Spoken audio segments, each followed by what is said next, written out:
Welcome to Big Blend Radio with your hosts, Lisa and Nancy, editors of BigBlendMagazine.com.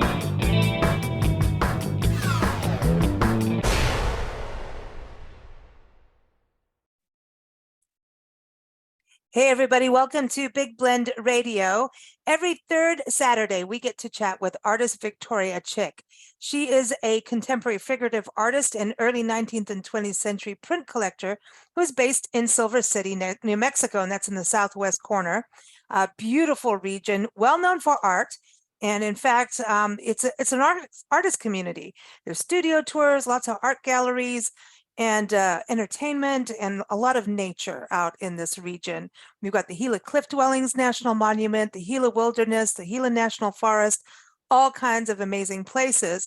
So it's no wonder that Victoria kind of spearheaded this project. Not kind of, she did. She spearheaded this, and now she's got all these people working with her to create the Southwest Regional Museum of Art and Art Center. So she comes on our show every third Saturday. We talk about different artists and art. And we always like to catch up on this amazing project of really putting in a fine art gallery and museum and education center in Silver City, New Mexico.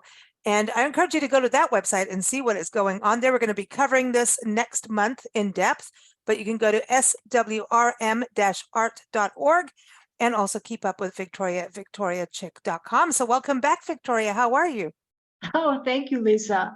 It's been a great day so far, and I'm glad to be here. And I guess we're going to talk about photography today. Yeah, I love this. We're going to talk about William Henry Jackson, and but he was more than a photographer. I think he was quite industrious, wouldn't you say?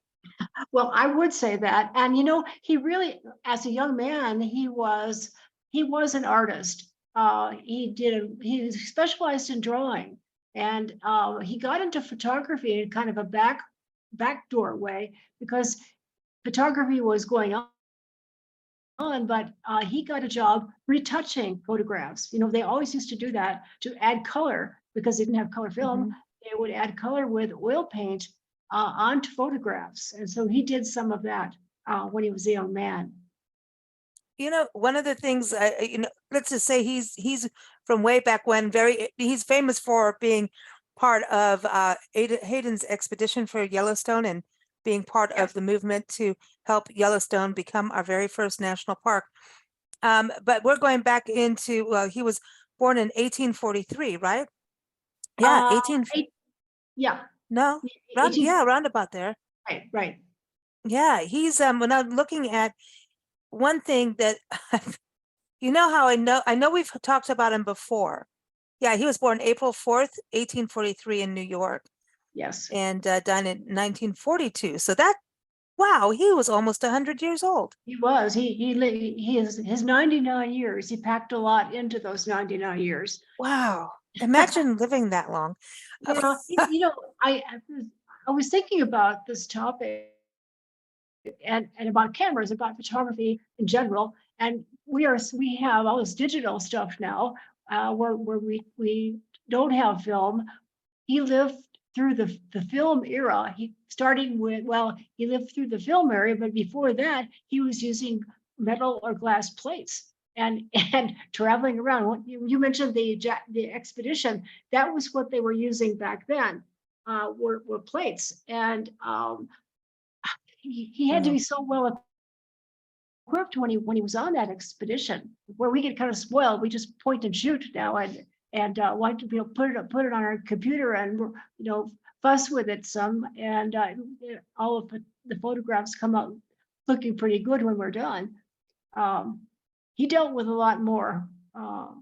Yeah, because even travel, it's not like you have roads that are easy to travel. Oh, right. And you know what I mean? It's not like, oh, get it into my smooth car with shock absorbers. They didn't have that. But I don't think his horse-drawn wagon or photography studio had shock absorbers. No. So I mean, being able to take this glass and be able to produce it, it kind of reminds me of what we were talking about with the Civil War artists and photographers, what they were going through to capture the battle scenes and the soldiers. And one thing I just wanted to touch on this because I've been actually using a piece of his art for many years. Nancy and I, as part of our Love Your Parks tours, traveling the country full time, documenting parks and public lands. One of our projects, like what we talked about in regards to public art with you, and we're going to be doing some more of that with you. I'm excited about it. One of the pieces it's a map. And I love old maps. Nancy and I both have just a crazy thing about maps, but we document the Pony Express. So whenever Yes. we're on like that kind of route, we're trying to do the whole Pony Express because, why not? And so in all the articles that we have of the Pony Express, this is the map. I mean, the association, the Pony Express Association uses it. The National Park Service, it is a public domain map to use. It's actually it's in the Library of Congress. And it's the Pony Express route in 1860. And what's so cool is he has the map of it. So he did Yes. cartography. The information about the route, very short, about the Pony Express themselves. But then he's got the paintings of scenes of where these riders went through. I Yes. think that's pretty That's- incredible. That The is piece neat. of work. And that is kind of coincidence, because on my wall, about 10 feet away from where we're sitting right now, is a map, a Pony Express map. And and it starts out in St. Joseph, Missouri. Is that Oh where yeah. yours is anyway? There was a hotel there that put that map. They had it painted on their wall, and I don't know who did the painting on the wall, but Eleanor Roosevelt dedicated it, but way back when. And it's a really neat thing to look at. It's got associations for me being from Missouri, and another association is that I just think that the whole westward expansion was a really interesting time in history. It really was. And the map I'm talking about with his does the Yeah. entire route. And we were actually just Yes. outside St. Joseph, Missouri. And the weather, when Nancy and I were driving from Wisconsin to Lubbock, Texas, we did part of the Jefferson Highway. We've talked about that on a show with you before. That in the highway, everyone, we do a podcast on this every fourth Thursday.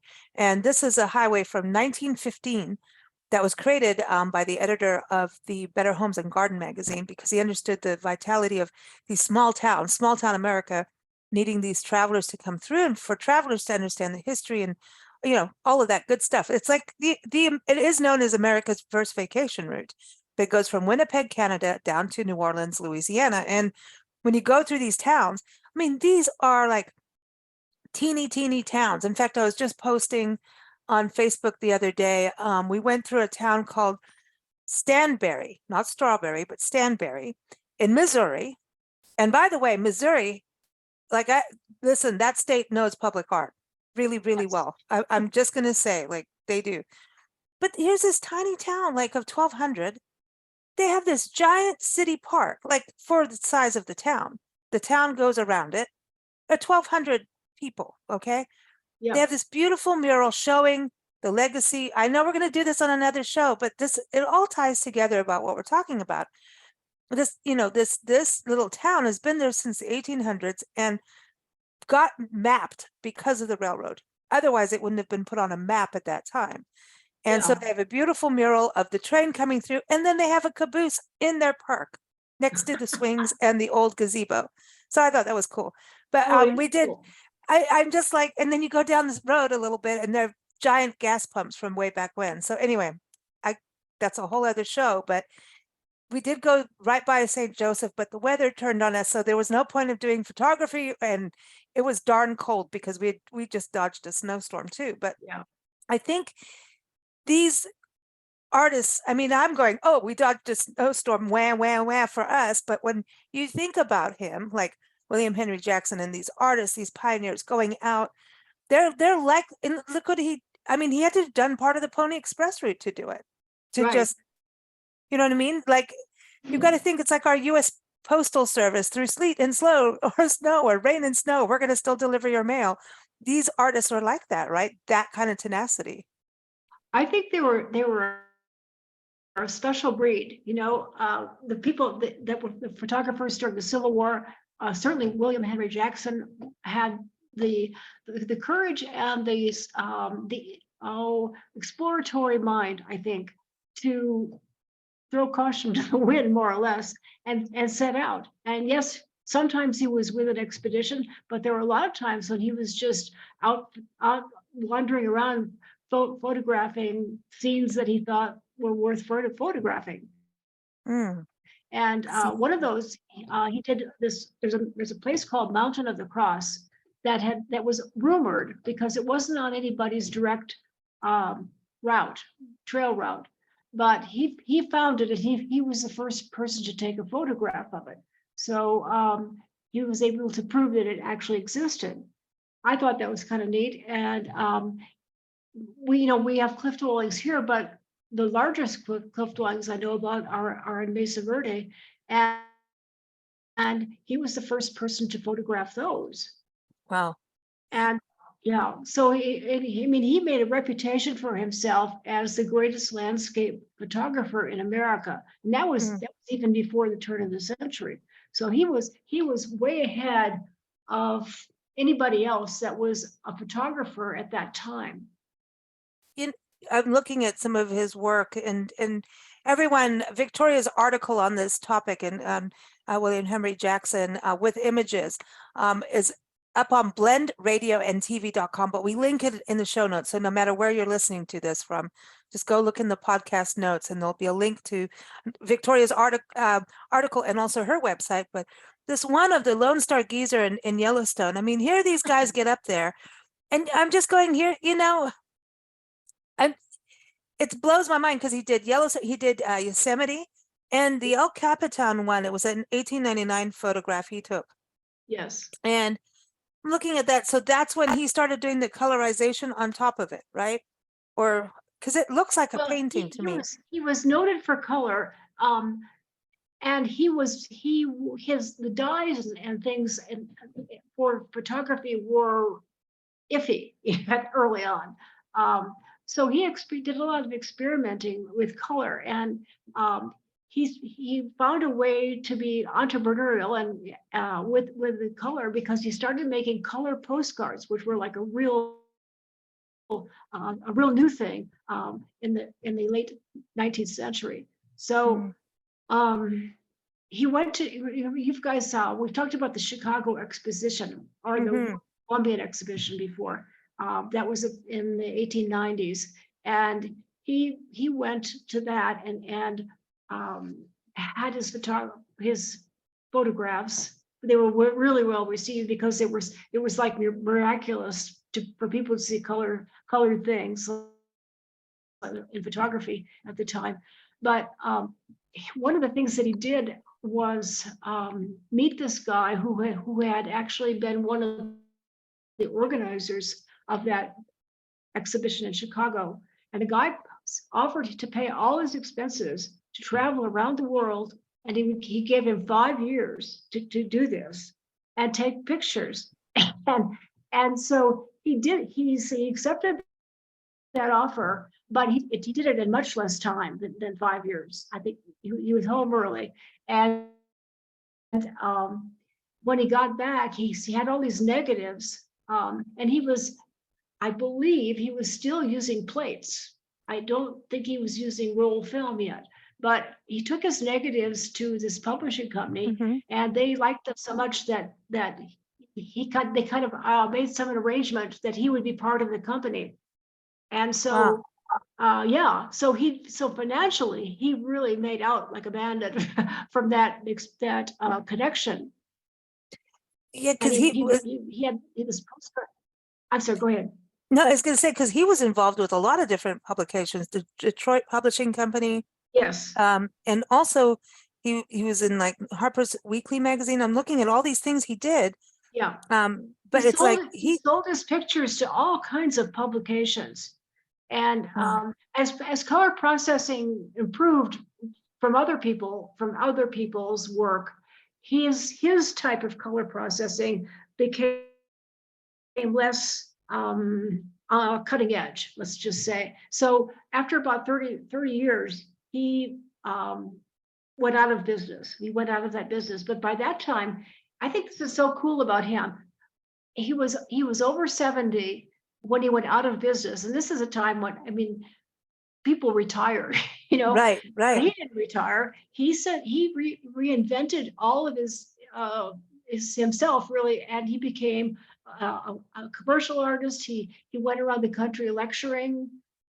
He wrote about photography, and I mean, I think that's probably what kept him going till he died at 99. You know, And he painted too. He did was just paintings. he was interested in everything, and he did everything. Yeah, he started painting. I know. It was just he was an amazing guy. I'm sorry I never knew him. I know, me too, because to me, I think we should be hearing, I mean, I know art people know him, but Yeah. you know what I mean? I think it just there should be more, but you know, I'm looking at a painting he did of the muddy pond in Vermont. And this painting, I mean, he knows lighting, which I know you know from photography. And I think when you're doing, Sure. I think what's kind of, and I want to know this from your side as an artist, when you're doing black and white, there's a whole other, you know, your exposure becomes a really big deal. Like, are you whiting everything out, or are you Yeah. making it all too dark? Your Right. balance of that, right? And understanding lighting is key. But then when he's taking these black and whites and then adding color, he's kind of working both ends, like forward and reverse. Does that, you know what I mean? And so I think when he gets to the painting side, he was able to use both those. I don't know if I'm making sense about this, but Well, when you're no, you are. it's You are. yeah, he's Because reversing stuff. he had an artist eye. He understood how to compose a picture, and he had with his early work, he had time to decide exactly the angle that the camera should be pointed. You know, he framed his pictures really well, and so it's no wonder to me that he became a really good fine artist using paint at a later date. Yeah, and the lighting in there. That's Yes, that's and the lighting. Yes. the lighting gets me. And looking at his global pictures, I mean, he went Mexico City. He went to China, Yeah. India. Again, not easy to photograph all of that and travel with all this gear. You know, man, Yeah. it Can just you imagine packing that stuff around was a chore. yeah. I mean, I know how musicians feel, and I know how we are because we travel full time. It's like the less you take, the better, and it doesn't really always work that way. But I wonder if he ever married. It doesn't. There's He nothing. did. He did marry. You know, his wife, I think, must have been I don't know, long suffering, but Yeah. she's definitely understanding woman. He got married. I think he must have been in his 30s when he got married, and he and his wife started a photographic studio, and I think possibly he taught her what to do. And but she was evidently a fast learner, because after a short period of time, that was when he went on that expedition. So he left her to run the studio, and she was successful at it. So I think, you know, she really knew from him what she was doing, and she did it well. And she was probably a personality that made people want to have their picture taken in their studio. They made another studio later on. Gosh, I think it was after. Oh gosh, it was after the Civil War, and they opened another studio in Omaha, Nebraska, which you know, you don't always think of Omaha as being the bullseye of photography, but it was a large town. It was a prosperous town. It still is, and the trains went through, and it was convenient for him because he could go from the west to the west, all over the West, while she operated their studio there. And so he didn't have to be there in the studio all the time. And And they could just keep don't know much about keep her. creating. creating and developing. I mean, that's like a cottage industry, and right. like I look at, there's certain musicians who started doing that. It's like their family went in and said, okay, we can do this, we can do that, and you do that, and it divides up like that. It's kind Right. of, yeah, I mean, it's a family business when you look at it that way, as husband and wife. But I know that Scotts Bluff National Monument, you put that in the article about Yes. part of that monument, one of the wings I think it's in the visitor areas, dedicated to him. And so the park has 60 of his paintings or something. And that's Yes. something we talk about on our shows with the National Parks Arts Foundation, who have the artists in residence. And he would have loved that program. Yeah. But a lot of times their art will be accepted into a collection through the National Park Service. And we always try to explain, like, that is such that's valuable for you as an artist to have that, Yes. right? That's a career highlight, I would say. Oh, to have yes, that. yes, yeah. I visited Scotts Bluff National Monument before it was, before there was a lot there. Okay, I went to that part of Nebraska with my folks, and we drove up to the top of Scotts Bluff, and it's quite interesting because at that portion of Nebraska is not particularly hilly, but there's this giant bluff, and which seems not only a monument but monumental Mhm. after you cross Nebraska. But I'm sorry they didn't have any of his paintings there when I visited, because that was a long time ago. It was like 1960, 1962 that I was there then. But I think it's the fact that the park service is promoting the art is really valuable to visitors, because you get a much better understanding of what happened there and what it looked like back when, as opposed to what it looked like now. It's really a good thing. That's a good point. And I wonder about what you're doing with the work at the museum.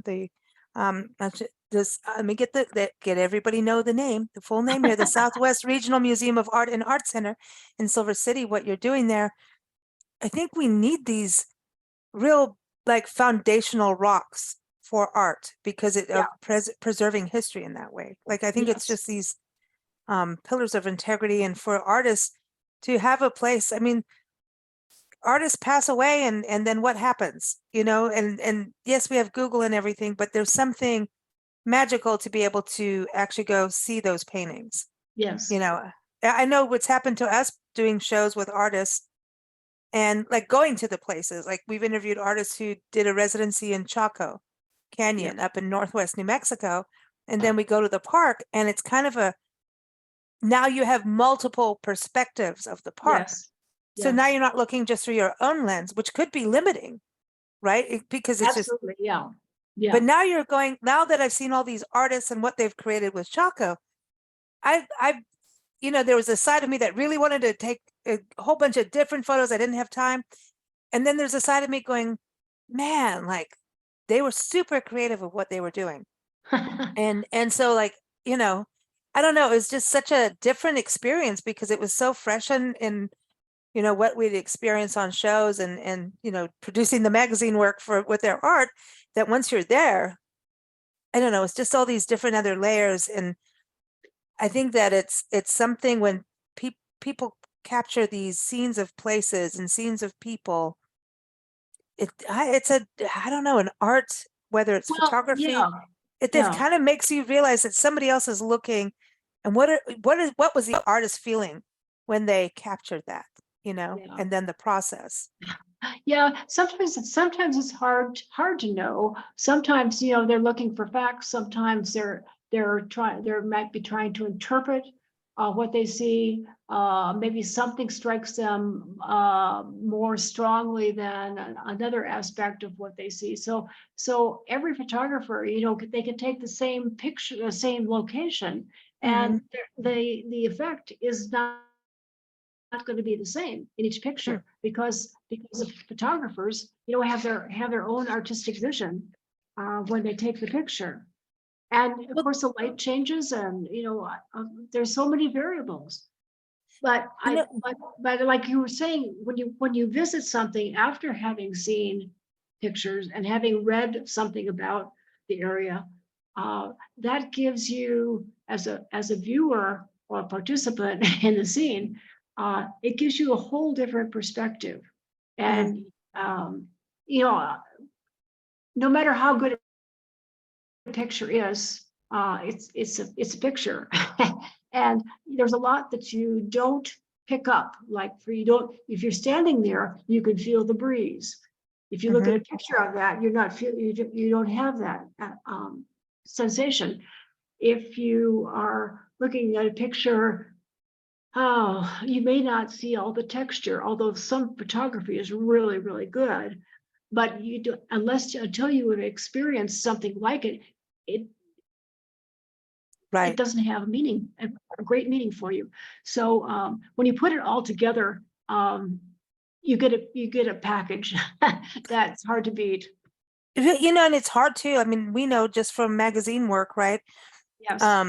From being in print and now digital, that like everyone's computer monitors are calibrated differently. So no matter what you do, once you hand something over or publish it on a website or print it in a document, it's not the same. It's a very weird thing to say. And for photography, that's a whole other deal. And, you know, and now we can digitally fix, you know, if you were somewhere at high noon and the sun was, you know, hello, you're in the middle of Texas and you're photographing at high noon. Well, good luck with that. But as I know, most photographers are like, take the damn photo, because what happens if you can never go back there? Now we can digitally fix these things. And it's kind of interesting what AI is doing with it. That's a whole other show. But you know, it's interesting. What you say is absolutely true. When I first got a computer and was able to look at images and stuff, and they were really good. And then I had to take images of my own painting. Well, then I would look at them on the screen, and the color was not what the painting was. You know, my screen didn't have the capability, it seemed like, even though I would make adjustments digitally, it was really difficult to nail the color down exactly. And I would look at it, I would be disappointed and send it to somebody, and they would say, oh, this color is just fabulous. And I thought, how can it be fabulous? Because maybe their screen is different than their computer is different, so their screen is different. So you can't, I mean, whatever you do to send what you think you're sending, or what you want to send, you're not really sure if the person receiving it is going to see it in the same way that you have sent it. It's just one of those. I know that there's things you can do. That's why they get like what's it? The HC number. I'm not going to get it right. There's like codes for the colors and all of that, but Pantone does all that as well. But it's still not the same, because people lighten. Everybody does something different with their computer. But even printing something changes everything. It's the same thing as you record something musically, and if it's going to be digital versus vinyl, or they record in different processes. And so somebody could have a pristine recording and you put it in your car, like let's say go back to the tape recorder, and you have really bad speakers, well then it's going to suck. You know what I mean? So it's kind of this whole, it's a very, art is fluid. That's basically it. It's always going to be different than what it is. But I wanted to ask you about this because we talked, we do so many artists and musician interviews and writers, and a lot of the art, when I say artists, I mean in all genres, right? Yeah. The process is the powerful thing for them. So going back to someone like William Henry Jackson, here he is lugging this huge gear across whatever, on trains, planes, water, all of it, right? I don't know if did he have, I don't know about planes, but yeah, but he does this whole thing. You climb up that mountain, take a photo of the geyser, Yeah, and now let's see. Now maybe he's going to have to camp to get the light right because he doesn't have all the digital stuff we have, but he has this other technology coming later. So his process, I always feel like he had a never-ending process with what he did. You He know what I did. mean? Because he's taking the photo, so you get joy, you're tired after because now this is a big deal. Then, okay, we got to process this, and then we're going to mess with it with color. I mean, mess with it in a good way. Yeah. And so that's a whole other art form. But as a lot of people I know is like, once they've done the creative process, they're done with it. Like authors, a lot of times they've written the book, then they have to go on the big media tour. And Mhm. by the time they're doing the media tour, they're already knee deep in some project that they really don't care. I mean, Yeah. I know they care obviously about their work and everything, but they just want to go back to what they're writing right now because that other book is past. Yeah. And sometimes like people are like, I don't know if I painted that one then, or did I write this? And for musicians, a little different because now you live with the song if you're touring and performing. And sometimes you go, why did I have to write that? Everybody always wants that same song. So the process and the enjoyment in the process to me is very fascinating. Well, yeah, I understand that. What you're talking about. I know when I'm painting, I'm into solving problems. I know I think I know what I want. And there are steps I go through, but what makes it interesting for me is to solve little problems that happen in a painting. What color, some of it is color related, some of it is compositional related, some things are, some things have to be redrawn sometimes. And you don't plan on a lot of these things, they happen. And you solve them as you're going. And sometimes it's like driving on a cross-country trip without a map in some ways. This road looks Detour. interesting.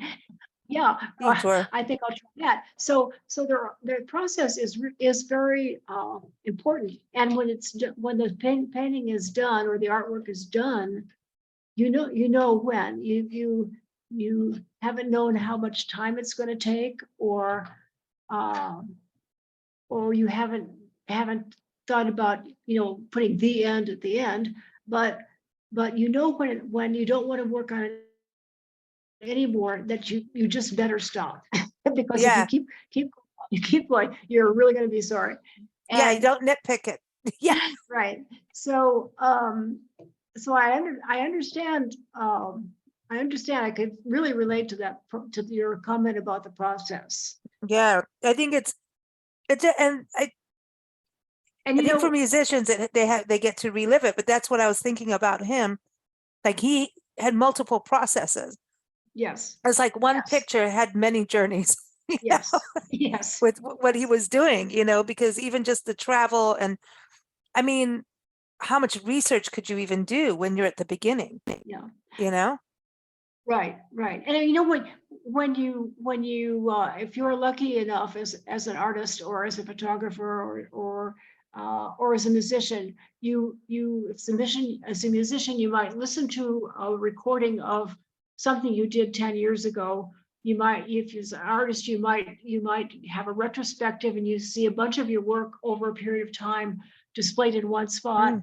Or if you're a photographer, it's kind of the same thing.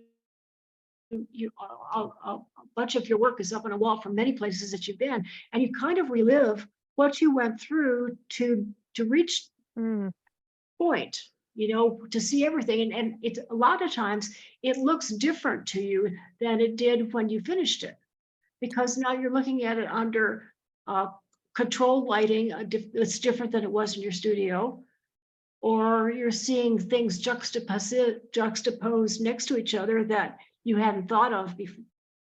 Yeah, and it's different growth stages. Growth stages in your craft. So it's and interests too, because maybe you did like maybe someone was all into this kind of botanical painting of plants Yes. and stuff. And then all of a sudden it was like, oh no, now I'm into worms and caterpillars or something.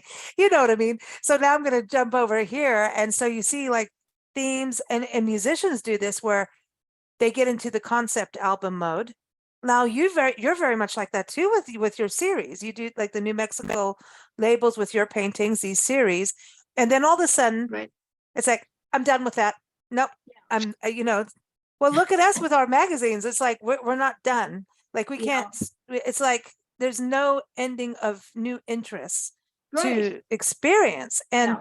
so you And don't want to pigeonhole yourself in the arts. Yeah, You know? it's so nice. That is such a nice thing about creativity, is that if you ring something out, is as WRING, ring it out. Mhm.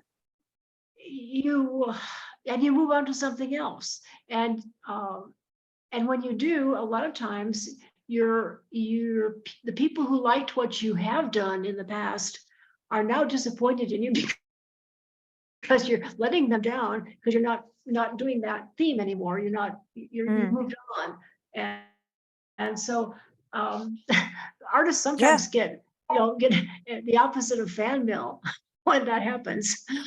But and restaurants go through that, Yeah. and you got to think the culinary arts are an art form, right? And it's like, no, Yeah, I'm tired of but serving this. We're doing this. And it's like, yeah, no, I want my old favorite. I yeah. want my, pie I a la want mode. I why aren't you serving spaghetti carbonara anymore? Because I'm tired of cooking it. It's done. So but I think the creative arts, and that's an important thing that artists do. And that's why I'm so fascinated about William Henry Jackson, is that I would love to see a retrospective of his work, like Yeah. go in Yes, and well, see I guess that. you have to Oh go my back to God. Scottsbluff. Okay. Okay. We'll do that. Well, Yeah. you know what? I'll link it from your article. Travel writer Debbie Stone went to Scottsbluff and has a whole article on it. Oh, So good. I'll make sure to hyperlink that so people can go see more about that. But yeah, but that's this whole thing about the parks and how they merge history and culture and nature together, because the Yes. cultures live off of the nature, right? So it's all that same, connectivity. And so what he did is cool, but I think he just kept transforming himself each time, like, oh, we can do this now. Oh, we Yep. can do this now, and that is a secret to it. And by doing that and not sticking in, this is the pigeonhole, like most musicians hate, don't call me just this, he kept moving forward, which for the viewer and the audience of the art, whatever form it is, Mhm. it makes us grow. I think that's a huge part of the importance of the arts, is to get people to grow out of their comfort zone, whether Yes. you like it or not, which I know we've talked about on shows, but I just want to, that's the truth. So when you're developing this museum in Silver City, you're talking fine art, I know contemporary, all kinds of things, right? In education. Does the museum look at, I know we're going to talk about this next show, but I just want to like stick my toe in the water here. Sure. Do you see the retrospectives, because we've never actually talked about that, being part of exhibits and things like that, if it comes to be. Yes, one, a lot of this will be up to what the curators feel will be great shows. So what I'm saying is I'm saying one thing that could be done is you have an artist who's been working over quite a period of time, and their quality is really good, and you invite them to have a retrospective where you can see how they've changed, if they've changed, which they probably have, and how they've grown. And you're not just looking at the work, that's key to it, but there's also a written dialogue that helps you, that moves you along through their show. Mm. So that you learn verbally, and you learn visually what their life has been like as an artist, and what's been important to them over the years. Well, good museums are, that's the thing about going to museums. Like, I think it was Georgia O'Keeffe's museum in Santa Fe, Gallery Yeah. Museum, and they did that with her art. Like, Yeah. you could see, like, she did all these New York skyscraper paintings that I had no idea she did. I didn't, that I was just thought, oh, she's the flower lady. Yes. And then I found out she was like all into bones and all, and so you could see these how she grew as an artist and how things changed. Right. And sometimes, like in music, sometimes I have to say, you lose the raw spirit as you progress in your career, depending on if you go back to that word integrity that I know you love. Mhm. An artist can be swayed by all the new stuff and start to lose that raw purity. You know what I Yeah. mean? Um, so I think I that's think all of interesting too. us lose our way from time to time. Oh, I know. We all And have. so, God, look at right now in the world with so, AI and all of that. Yeah.